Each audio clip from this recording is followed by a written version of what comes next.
சேர்க்கும் போது அவளுக்கு 2.5 years ஆச்சு. அப்போ அவளுக்கு இருந்த டேலண்ட்டுக்கும் இப்போ இருக்கிற டேலண்ட்டுக்கும் நிறையவே இம்ப்ரூவ்மெண்ட் ஆகிருக்கா. நல்லா பேச்சு நல்லா இம்ப்ரூவ்மெண்ட் ஆகிருக்கு. அது மட்டும் இல்லாமல் எஜுகேஷன் லெவல் ஸ்டடீஸ் பொறுத்த வரைக்குமே நல்லாவே கோச்சிங்லாம் கொடுக்குறாங்க. மற்ற ஸ்கூல் கம்பேர் பண்ணுறதுக்கு எங்களுக்கு இது ஃபுல் சாட்டிஸ்ஃபைடாக இருக்குது. தேங்க்யூ. பையன் வந்து பென்சில் ஸ்கூல் இருக்கும்.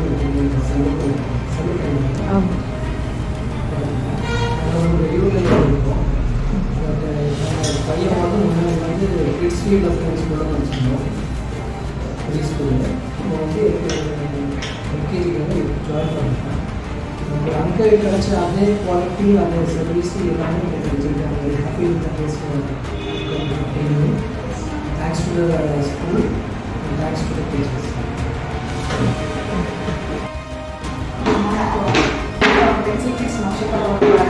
நான் எங்கள் பாப்பாவை எல்கேஜிலேருந்து போனேன். ஆக்சுவலாக அவங்க வரும்போது அவருக்கு ஒரு ரிட்டன் ப்ராக்டிஸ் தான் இல்லாமல் இருந்தது. இங்கே வந்து அவரோட ஸ்கில்ஸ், ரிட்டன் ஸ்கில்ஸ், அவரோட கம்யூனிகேஷன் ஸ்கில்ஸ் எல்லாமே டெவலப் ஆகிருக்கு. ஸ்கூல்ஸ் பற்றி நோ இஷ்யூஸ், எல்லாமே always. I am parent of Sajivis.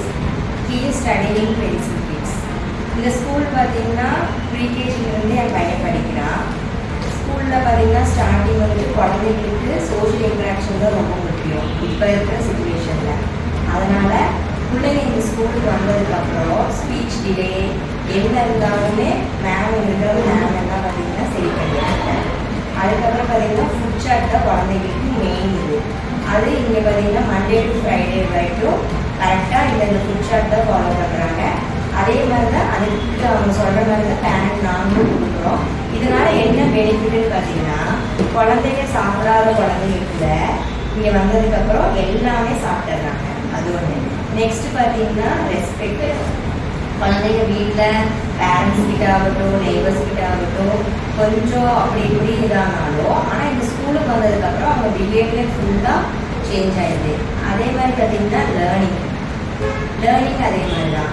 ரைட்டிங்கில் பார்த்தீங்கன்னா எல்கேஜியில் ஃபஸ்ட்டு குவார்டர்லிக்குள்ளேயே R to Up வரைக்குமே குழந்தைங்க எழுதிடுறாங்க.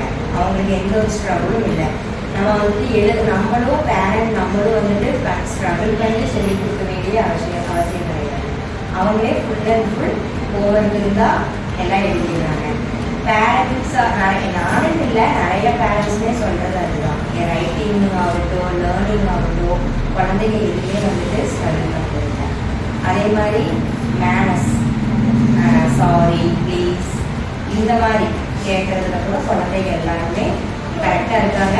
அப்போது அடுத்த நெய்பர்ஸ் ஆகட்டும், ரிலேட்டிவ்ஸ் ஆகட்டும் அவங்ககிட்ட கேட்கும்போது பரவாயில்ல அவங்க பையன் நல்லா இதெல்லாம் சொல்கிறானே, எந்த ஸ்கூல் படிக்கலாம் அப்படிங்கிற மாதிரி கேட்குறாங்க. Proud to be a pencil kids parent. அன்னைக்கு பேரண்ட் இருக்காங்க. மற்ற ஸ்கூலோட கம்பேர் பண்ணும்போது பென்சில் கிட்ஸ் நல்லா இம்ப்ரூவ்மெண்ட் இருக்குது. அதனால படிக்கலாம். வே ஆஃப் டாக்கிங்காக இருக்குது, இல்லை வே ஆஃப் டீச்சிங்காக இருக்குது, எல்லாமே தான் இருக்குது. எங்கள் நெய்பர் சேர்ந்து அவங்க ரிவ்யூவாக தான் ஜாயின் பண்ணோம். ஸோ மற்ற ஸ்கூல்ஸ் கம்பேர் பண்ணும்போது இந்த ஸ்கூல் வந்து இந்த ஃபீஸ் அமௌண்ட் இந்த ஸ்ட்ரக்சர் வச்சு ஒரு குழந்தை எவ்வளோ தூரம் அவங்க கொண்டு போக முடியுமோ அவ்வளோ தூரம் அவங்க கொண்டு போகிறாங்க. ஸோ இந்த டிஸ்அட்வான்டேஜ் இந்த ஸ்கூலில் அந்த மாதிரி எந்த இதுவுமே கிடையாது. அவங்க ஒரு குழந்தைனா அந்த குழந்தையோட அட்வான்டேஜ் டிஸ்அட்வான்டேஜ் வச்சு அந்த குழந்தைய மூவ் பண்ணி கொண்டு வர்றது அவங்க இண்டிவிஜுவலாக ஸ்பெஷல் கேர் ஒவ்வொரு குழந்தை மாதிரி இருக்காங்க. ஸோ இந்த ஸ்கூல் பொறுத்த வரைக்கும் இட்ஸ் த பெஸ்ட் நான் சொல்லுவேன். யாருக்குன்னா நான் வந்து ரெக்கமெண்ட் பண்ணுவேன். ஸோ இவங்க ஹையராக வந்து ஏதாவது ஸ்கூல் வந்து like first standard second standard நான் கண்டிப்பாக எந்த ஒரு ஹெசிடேஷனும் இல்லாமல் நான் ஃபஸ்ட்டாக வந்து அட்மிஷன் போட்டு ஜாயின் பண்ணுறது எல்லாம் ஒரு ஸ்டாஃப்ஸ் எல்லாருமே வந்து ஒரு கேர் ஒரு மூச்சு இருக்காமல் எந்த ஒரு ஹெசிடேஷனும் இல்லாமல் ஓகே இப்படி நான் சரி ஓகே அப்படின்னு நம்ம எல்லா ஒரு கொஸ்டின்னாலுமே ஆன்சர் பண்ணுவாங்க. ஸோ இந்த ஸ்கூல் வந்துட்டு ஒரு ப்ரேயர் சாங்காக இருக்குது, ஸ்லோகன் எல்லாத்துக்குமே ஈக்குவல் இம்பார்ட்டன்ஸ் கொடுத்து ஸ்டடி மட்டுமே லைஃப் கிடையாது, அதர் தன் நிறைய விஷயங்களும் இருக்குது அப்படிங்கிறது இந்த குழந்தைங்களுக்கு வந்து சொல்லிக் கொடுக்குறாங்க. நான் எஸ் மகிழனோட மதர். இப்போ தான் வந்துட்டு ஜூலையில் வந்துட்டு பென்சில் கீழே ஜாயின் பண்ணேன். நான் லேட்டராக தான் வந்து ஜாயின் பண்ணேன். ஆக்சுவலாக ப்ரெசென்ட்டாக இருக்குது. இப்போ தான் அகாடமிக் வந்து குவார்டர்லி முடிஞ்சிருக்கு. இப்போ தான் நான் வந்து ப்ராக்ரஸ் பார்த்தேன். ஆக்சுவலாக இந்த 1 மந்த்லேயே வந்து எனக்கு நல்ல ப்ராக்ரஸ் மதியானக்கிட்ட இருந்து ரொம்ப நல்லா இருக்குது. டீச்சர்ஸ் வைஸ் ஆகட்டும், அவங்களோட கேர் ஆகட்டும், எல்லாமே ரொம்ப நல்லா இருக்குது. இன்னுமே வந்துட்டு அவங்ககிட்ட இருந்து நிறைய பாசிட்டிவ் வந்து நான் என் மதியானக்கிட்ட இருந்து பார்த்துருக்கேன். அவங்க படிக்கிறதாகட்டும், அந்த எக்ஸ்ட்ரா கரிக்குலர்ஸ் ஆகட்டும், ஸ்போர்ட்ஸ் ஆக்டிவிட்டீஸ் ஆகட்டும், எல்லாமே ரொம்ப நல்லா இருக்குது. எனக்கு ரொம்ப வந்து பிடிச்சிருக்கு. தேங்க்யூ. பிகே டிகிரி தெரிஞ்சுக்கணும். பையனுக்கு பார்த்தீங்கன்னா 2.7 ரொம்ப கேட்டான மெச்சூரிட்டி தான் இருந்தேன். அதுக்கப்புறம் வந்ததுக்கு நல்லா பேசுறதுக்கும் செல்ஃப் ரெஸ்பெக்டும் எல்லாமே நல்லா இருக்குது. அதே ஸ்டடியும் பார்த்தீங்கன்னா அவனாக இப்போ எல்லாமே ஓரளவுக்கும் பிரச்சனை இருக்கும். அவனால் தனியாக பண்ணுற அளவுக்கு நல்லா பண்ணிருக்கேன். கோச்சிங் நல்லா இருக்குது.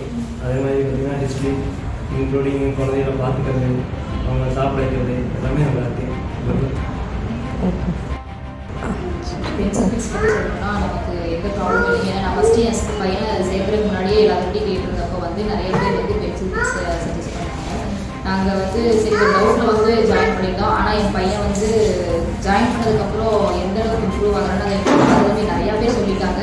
சூப்பராகவும் படிக்கிறான். அதே மாதிரி டீச்சர்ஸுக்கெல்லாம் எந்த ப்ராப்ளம் அவங்க அந்தளவுக்கு ஒரு கேரிங்காக ரொம்ப டீச்சர்ஸ் நல்லா கேரிங்காகவும் படிக்கிறாங்க. நல்லா ஃப்ரெண்ட்லியாக பழகிறாங்க. அவனுக்கு கொஞ்சம் பயம் வருது. ஸ்கூல்னா ஜாலியாக இருக்கலாம்.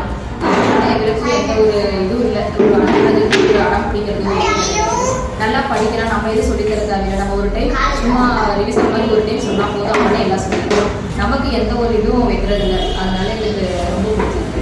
என் பையனுக்கு ரொம்ப என்னோட பாப்பா வந்துட்டு இங்கே ப்ரீகேஜி படித்தாங்க, இப்போ எல்கேஜி படிச்சுட்டு இருக்காங்க. வேறு ஸ்கூல் கம்பேர் பண்ணுறப்போ இங்கே வந்து ரொம்ப பெட்டராக இருக்குது. இங்கிலீஷ் நாலேஜும் கொடுக்குறாங்க, ஸ்டடீஸும் நல்லா இருக்குது. இவங்களோட புக்ஸோட எல்லாமே வந்துட்டு அந்த சொல்லிக் கொடுக்குறது எல்லாமே கரெக்டாக சொல்லி தராங்க. கலரிங்லாம் வந்துட்டு இப்போ ரொம்ப அழகாக பண்ணுறாங்க. ஏபிசிடி இப்போ அகாடி எல்லாமே அழகாக சொல்லி தராங்க. நல்ல நாலேஜ் கொடுத்துருக்காங்க. பாப்பா ஸ்கூலில் ரொம்ப எப்படிமா அழகாக வந்துருப்பாங்க, ஜாலியாக இருக்காங்க. அவர் ரொம்ப அமைதியாக இருக்கா. இப்போது முதல்ல ரொம்ப செகண்ட் ரொம்ப அமைதியாக இருக்காங்க. ஸ்டாஃப்ஸ் வந்து ரொம்ப கேர் பண்ணியிருக்காங்க.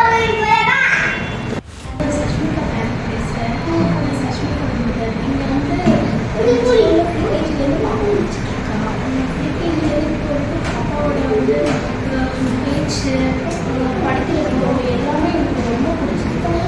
ஸ்கூலில் கம்பேர் பண்ணும்போது பென்சில் வந்து எனக்கு என்ன பற்றி பெஸ்ட் அப்படின்னு சொல்லுவேன். ரொம்ப நல்லா இருக்கு. சஷ்மிகாவோட ஆக்டிவிட்டீஸும் சரி எல்லாமே எனக்கு ரொம்ப பிடிச்சிருக்கு. மற்றவங்களுக்கு இருக்கிற மரியாதை எல்லாமே வந்து எனக்கு ரொம்பவே நல்லா இருக்கு. எனக்கு வந்து ஸ்கூலில் நம்ம வீட்டில் என்னதான் சொல்லி கொடுத்தாலும் ஸ்கூலில் அவங்க சொல்லித்தரதை வச்சு தான் எல்லாமே. ஸ்கூலில் அவங்க ரொம்ப மேம்லாம் நல்லா சப்போர்ட் பண்ணி நல்லா சொல்லித்தராங்க. எனக்கு வந்து பென்சில் கிட்ஸ் பெஸ்ட்டு